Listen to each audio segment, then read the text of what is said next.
राज और निशा दोनों ही एक दूसरों को बहुत चाहते थे।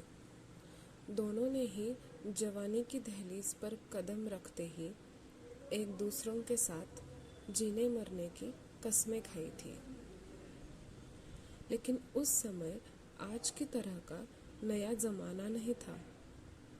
निशा की शादी उसके माता पिता ने अपनी मर्जी से कर दी थी और राज चाहकर भी कुछ न कर सका।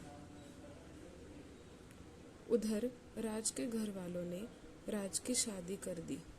लड़की बहुत सुंदर थी, लेकिन राज तो निशा का दीवाना था, इसीलिए उसकी पत्नी से राज का कोई मोह नहीं था।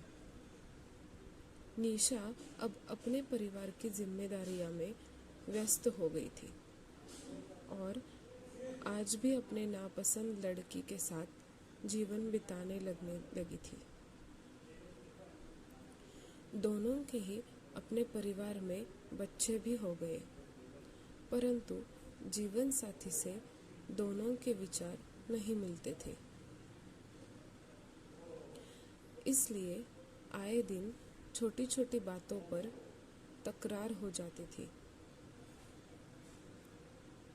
कालांतर में दोनों ने ही अपने बच्चों की शादी कर दी और अपनी जिम्मेदारियां पूरी कर ली थी।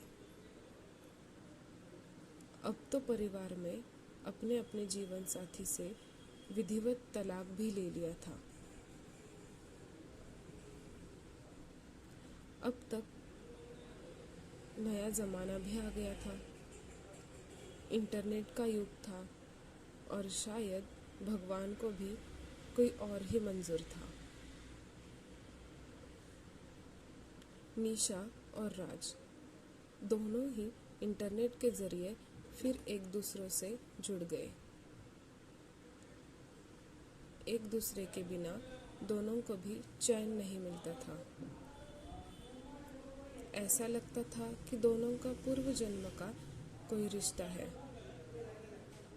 दोनों की घंटे बातें होती थी। समय भी आ गया था कि दोनों फिर से विवाह के सूत्र में बंध गए। दोनों में अब जवानी जैसा रूप तो नहीं था, मगर दोनों में बेइंतहा प्यार था।